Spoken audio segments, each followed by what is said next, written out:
নমস্কার, আমি অপর্ণা। তো অনেক দিন পর তোমাদের সাথে একটা ব্লগ নিয়ে চলে আসলাম। এটা ছিল আমার একটা দাদার বিয়ে, আর বাড়ির থেকে প্রায় 10 মিনিটের রাস্তা হবে।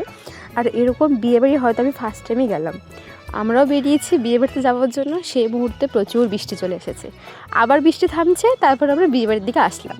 আসার পরে আমরাও বিয়েবাড়ি ঢুকেছি, তারপরে থেকে মুষলধারে বৃষ্টি শুরু হয়ে গেছে।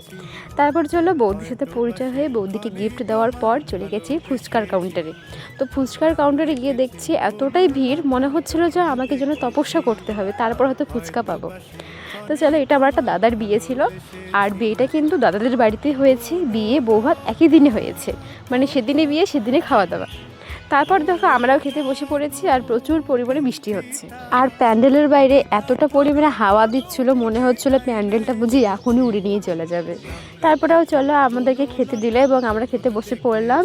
প্রথমে পাঁপড়, ডাল এবং ভাত দিয়ে খাওয়াটা স্টার্ট করলাম। তারপরে মেনুতে আরও অনেক কিছু ছিল, তো অত কিছু বাদ দাও, মিষ্টি, চাটনি আর দই দিয়ে খাওয়াটা শেষ করলাম। তারপর এখন যাব বাড়ির দিকে। তোমার শুধু বাড়ির অবস্থাটা দেখো, আমরা তো প্যান্ডেল থেকে বাড়ি ভিজে ভিজে গেছিলাম। আর বাড়ির ভিতরটা এতটা পরিমাণে কাদা হয়েছে যেন ধান গাছ যদি কেউ আনে, ধান গাছ লাগিয়ে দিলেও বুঝি গাছটা এখানেই বড় হবে, এতটা পরিমাণে কাদা হয়েছে। দেখে তো মনে হচ্ছে কেউ হয়তো মাছ মারছিল এখানে। তো যাই হোক, আমার তো এরকম ফার্স্ট টাইম এক্সপিরিয়েন্স হলো। তোমাদের যদি এরকম কোনো এক্সপিরিয়েন্স হয়ে থাকে, তোমরা সেটা আমার সাথে অবশ্যই শেয়ার করবে। আর জানো, খাওয়া দাওয়ার পরে আমরা গিয়ে বসেছিলাম, আর আমরা যে বাড়ি আসবো সেটাও পারছিলাম না, কারণ বাইরে এতটা পরিমাণে বৃষ্টি হচ্ছিল।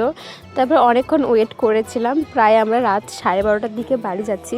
এখনও কিন্তু ঝিমঝিম করে বৃষ্টি পড়ছে, তবু এখন হালকা বৃষ্টি পড়ছে, তাই আমরা বাড়ি চলে আসলাম।